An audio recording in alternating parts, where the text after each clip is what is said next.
Okay students, आज हम पढ़ने जा रहे हैं स्टैंडर्ड फॉर्म और canonical form of a number. Standard form या फिर कौन सी form? Canonical form. A number n is said to be expressed in the canonical form if कब कहेंगे? Number 1, if n is decomposed into prime factors। ठीक है, अगर हम क्या लिख पाएँ उसको प्राइम फैक्टर्स की प्रोडक्ट की फॉर्म में लिख पाएँ तो। सेकेंड, ये जो प्राइम नंबर्स हैं P1 P2 up to Pk, ये हमारे पास कैसे होने चाहिए? इंक्रीजिंग ऑर्डर में, यानी कि जो P1 है this is less than P2, less than P3 and so on, last में जो भी नंबर है। थर्ड, ये जो पावर्स हैं M1 M2, जो ये प्राइम फैक्टर्स हैं, इनकी जो पावर्स हैं that should be greater than equal to 1 for each i। ये फॉर्म कैसी होती है? किसी भी नंबर की कैनोनिकल फॉर्म। इसको हम एक एग्जाम्पल से भी कर सकते हैं। जैसे ये क्वेश्चन है 9504, इसको हमें कैनोनिकल फॉर्म में रिप्रेजेंट करना है। नाउ 9504 ये 2 से डिवाइड हो जाएगा, फिर क्या आएगा? 4752, फिर इसको 2 से डिवाइड करो 2376, फिर डिवाइड किया 1188, फिर डिवाइड किया 594, फिर डिवाइड किया 297, फिर 3 से डिवाइड होगा 99, फिर 3 से डिवाइड होगा 33 और फिर क्या आएगा? 11। और 11 तो अपने आप से ही डिवाइड होता है, यानी कि जो 2 है ये लिख लो आप, सॉरी यहाँ पर क्या है, ये यहाँ पर 2 लिखा गया, ये आएगा 9504। So 9504 equal to 2 into 2 into 2 into 2 into 2 into 3 into 3 into 3 into 11। तो 2 raise to the power 5, 3 raise to the power 3 into 11 raise to the power 1। अब यहाँ पर ये कैनोनिकल फॉर्म ऐसे है। वैसे तो आप इसमें चाहे 3 पहले लिख लेते या 2 बाद में, लेकिन हमने इसको जब कैनोनिकल फॉर्म में लिखना है तो पहले इन सब में जो सबसे लेस है वो 2 है, वो आएगा, इसकी पावर 5 है टोटल, फिर 3 आएगा और फिर ये 11 आएगा। क्लियरली जो 3 है that is greater than 2, 11 is greater than 3। तो ये क्या हो गया? P1 P2 P3। और M1 क्या हुआ इसमें? 5, M2 क्या हुआ? 3 और M3 क्या हो गया? 11। तो you can see here that each Mi greater than equal to 1। Clear? अब इसी क्वेश्चन में हम एक और चीज़ डिस्कस कर लेते हैं। अगर मान लीजिए आपको 2 नंबर दिए हुए हैं और उनका हमें GCD ग्रेटेस्ट कॉमन डिवाइज़र और LCM निकालना है तो हम सबसे पहले तो इसको जैसे डिवाइड करते हैं उस तरह से हम इसको डिवाइड करेंगे। 104 को डिवाइड किया और 1000 को डिवाइड किया। तो जब हमने 1024 को हमने जब डिवाइड किया 1024 को जब हमने डिवाइड किया तो हमारे पास ये सारे फैक्टर्स आ गए और ये हमने यहाँ पर लिख लिए सारे। ठीक है, इधर 1000 के लिए भी लिख लिए जैसे हमने पिछले क्वेश्चन में किए थे। क्लियर? तो अब ये यहाँ पर कितना आया? 2 रेज़ टू द पावर 10, सारे 2 से डिवाइड हो रहे हैं। और इधर 3 टाइम ये और 3 टाइम 5, तो ये आ गया हमारे पास। अब अगर हम यहाँ पर इसको भी 1000 कितना आया? 2 raise to the power 3, 5 raise to the power 3। 1024 कितना आया? 2 रेज़ टू द पावर 10 और 5 इसमें नहीं है तो 5 रेज़ टू द पावर 0। तो जब हमने ग्रेटेस्ट कॉमन डिवाइज़र निकालना है, greatest common divisor of this 2 number, जिसको हम इस तरह से रिप्रेजेंट करते हैं, तो आपने क्या करना है, इसमें 2 नंबर हैं, एक 2 और एक 5, 2 प्राइम नंबर्स हैं 2। अब हमने क्या लेना है? दोनों नंबर्स में, जैसे यहाँ पर पावर कितनी है 10 और यहाँ पर पावर कितनी है 3, इनका हमने लेना है मिनिमम।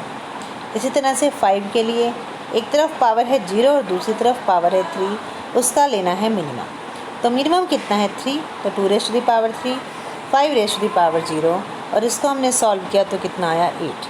तो ग्रेटेस्ट कॉमन डिवाइज़र कितना आया? 8। अब है LCM, least common multiple.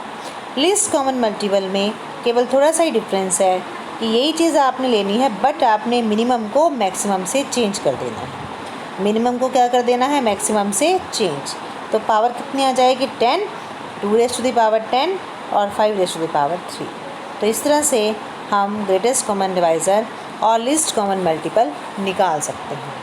Greatest common divisor में आपने मिनिमम लेना है पावर्स का और एलसीएम में आपने क्या लेना है, मैक्सिमम पावर्स का। Now the next theorem is, या क्वेश्चन है ये हमारे पास, if A square minus B square एक प्राइम नंबर है, हमें प्रूव करना है कि A square minus B square equal to A plus B, where A and B are natural number. ठीक है, अब लेट अस सपोज हमने ले लिया इसको p equal to A square minus B square. ना A square minus B square, इसके factor बना लो, क्या बनेंगे, a minus B into A plus B. Clear. अब a minus B into A plus B. Now p कैसा है, हमारा प्राइम नंबर है। ठीक है, p कैसा है, यानी कि A square minus B square कैसा है, प्राइम नंबर। और हमें पता है कि जो प्राइम नंबर है वो या तो खुद से डिवाइड होता है या फिर 1 से डिवाइड होता है। इसका मतलब जो p है वो या तो p से डिवाइड होगा या फिर 1 से डिवाइड होगा। ठीक है, अब अगर इसका मतलब या तो ये 1 से डिवाइड होगा या फिर p से डिवाइड होगा, तो यहाँ पर ये दो फैक्टर्स हैं। इसका मतलब इन दोनों में कोई भी एक 1 है और एक p है। क्लियर। तो दो केसेस हैं, या तो a माइनस बी 1 हो जाए और a प्लस बी p हो जाए, या फिर a माइनस बी p हो जाए और a प्लस b क्या हो जाए, 1। ऐसा हो सकता है। ठीक है, अब ये देखिए, अगर a माइनस बी p और a प्लस बी 1, क्या ये पॉसिबल है, a minus B equal to p, बताइए, और a plus B equal to 1, क्या a plus B equal to 1 हो सकता है। a और b दोनों कैसे हैं, नेचुरल नंबर, और नेचुरल नंबर शुरू होते हैं 1 से। तो दो नेचुरल नंबर का जो सम है वो 1 नहीं आ सकता, इसका मतलब ये पॉसिबिलिटी नहीं है। तो this case is not possible. तो हमारा ये केस आएगा a minus B equal to 1 and a plus B equal to p। So p equal to A square minus B square, this is equal to a minus B into A plus B. a minus B कितना है, 1, और बाकी डाल दो a plus B, तो this is equal to a plus B. So p equal to a plus B, यही हमें prove करना था। नेक्स्ट क्वेश्चन है, if 2 raise to the power n plus 1 ये एक ऑड प्राइम नंबर है, तो हमें शो करना है कि जो n है वो क्या है, पावर ऑफ 2। तो हम इसको कॉन्ट्राडिक्शन लेके चलते हैं कि लेट, अगर पॉसिबल है, n is not a power of 2। ठीक है, अब अगर n 2 की पावर में नहीं है, 2 की पावर में होने का मतलब कि 2 स्क्वायर हो यानी कि 4 है, 2 क्यूब यानी कि 8 है, 2 4 यानी कि कितना बन जाएगा, 16, इस तरह से नंबर हैं। तो अगर वो 2 की पावर में नहीं है, इसका मतलब वो 2 स्क्वायर या 2 क्यूब या 2 4 इस तरह से नहीं होगा, साथ में कोई और नंबर आएगा। ठीक है, यानी कि 2 raise to the power m into Q, where m greater than equal to 0 और जो q है वो क्या है, ग्रेटर देन 1। क्योंकि अगर ये 1 हो गया तो 2 raise to the power m रह जाएगा, तो वो तो हमारा 2 की पावर में आ जाएगा। ठीक है, और q ग्रेटर देन 1 है और ये एक ऑड नंबर है। ये कैसा है, ऑड नंबर है, क्योंकि ये हमने कैसा लिया है, 2 से डिफरेंट लिया है, तो ये कैसा होगा, odd number. Now consider 2 raise to the power n plus 1, इसमें वैल्यू डाल दो n की वैल्यू क्या है, 2 raise to the power m into Q. तो क्या बना, 2 raise to the power m into Q plus 1। ठीक है, अब यहाँ से आप इसको इस तरह से लिख सकते हो, ये जो टर्म है इसको ऐसे लिख सकते हो, और इसको लिख दिया 2 raise to the power 2m raise to the power Q plus 1। Clear. अब अगर हम इसको x कह दें, जस्ट सिंप्लीफिकेशन के लिए अगर इसको x कह दें, तो ये क्या बन गया, x raise to the power q, और 1 को लिख सकते हैं 1 raise to the power q। तो ये क्या बन जाएगा, x plus 1 into X raise to the power q minus 1 minus X raise to the power q minus 2 plus 1। ऐसे हम लिख सकते हैं, ये हम फॉर्मूला पहले कर चुके हैं। ठीक है, अब x की हमने डाल दी यहाँ पर वैल्यू। तो वैल्यू डालने के बाद नाउ ये टर्म हमारे पास आ गई। अब हमारे पास राइट हैंड साइड में 2 फैक्टर्स हैं। राइट हैंड साइड में कैसे हैं, 2 फैक्टर्स हैं। तो दोनों फैक्टर हैं, यहाँ पर जो m की वैल्यू है वो कैसी है, ये हम पहले कर चुके हैं। जो m की वैल्यू है वो कैसी है, greater than equal to zero, greater than equal to zero. ठीक है, तो अगर m की value greater than equal to zero है तो ये जो फैक्टर है ये भी कैसा आएगा, greater than one.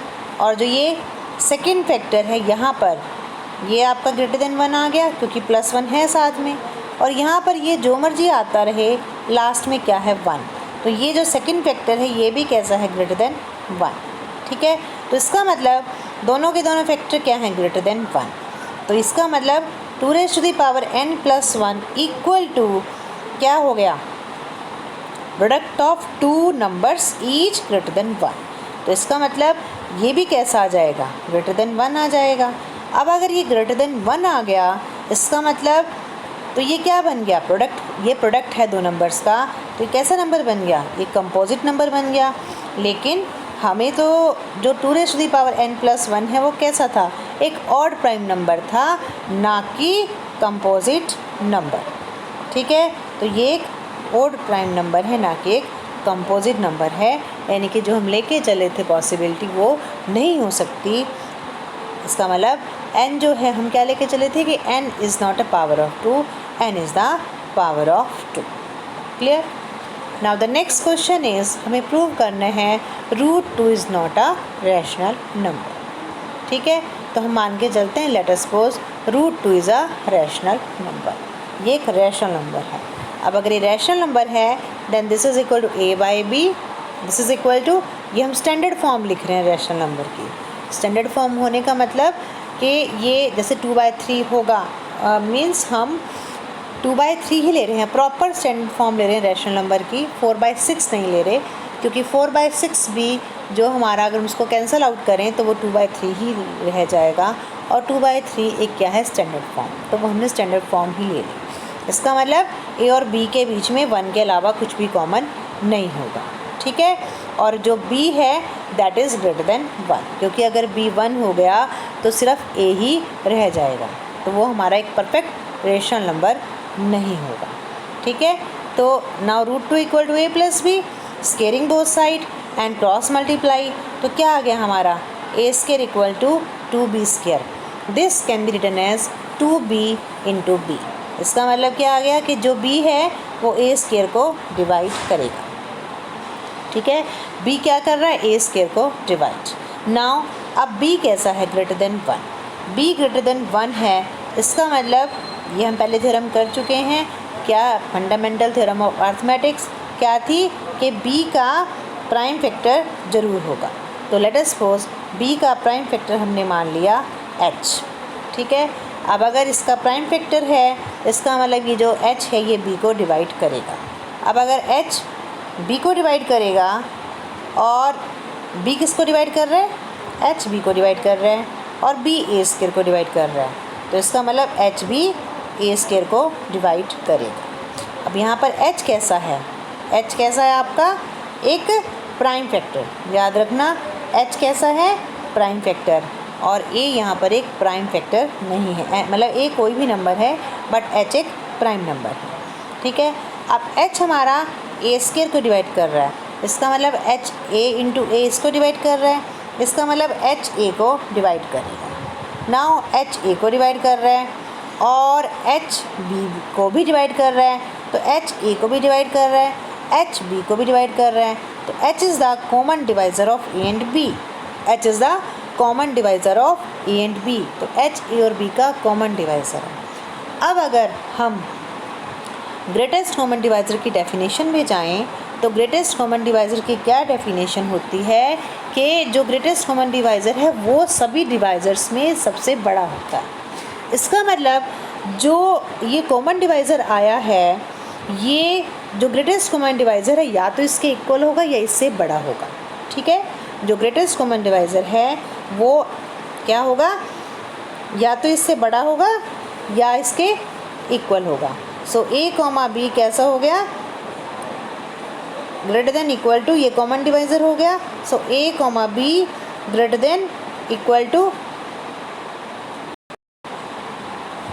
a, b greater than equal to, sorry यहाँ पे क्या आएगा, h से बड़ा, लेकिन ये तो इसकी कॉन्ट्राडिक्शन हो गई, कि जो हमने ग्रेटेस्ट कॉमन डिवाइज़र लिया है ए और बी का, वो हमने क्या लिया है 1, वो हमने 1 लिया है, ठीक है। और ये greater than equal to H है, और एच कैसा है हमारा, प्राइम नंबर है। एच कैसा है, प्राइम नंबर, और जो प्राइम नंबर है वो कैसा होता है, ग्रेटर देन 1, ठीक है। तो इसका मतलब ये कॉन्ट्राडिक्शन हो गई। हम जो लेके चले थे वो गलत लेके चले थे कि √2 एक, हम क्या लेके चले थे कि वो एक रैशनल नंबर है। इसका मतलब this is not the rational number. तो यहाँ से हमारा जो फर्स्ट चैप्टर है उसके हमने क्वेश्चंस एक्सरसाइज के और जो जितने भी इम्पोर्टेंट थ्योरम्स की वो हमारी सब हो गई। नेक्स्ट लेक्चर में हम स्टार्ट करेंगे second chapter, that is congruence. Thank you.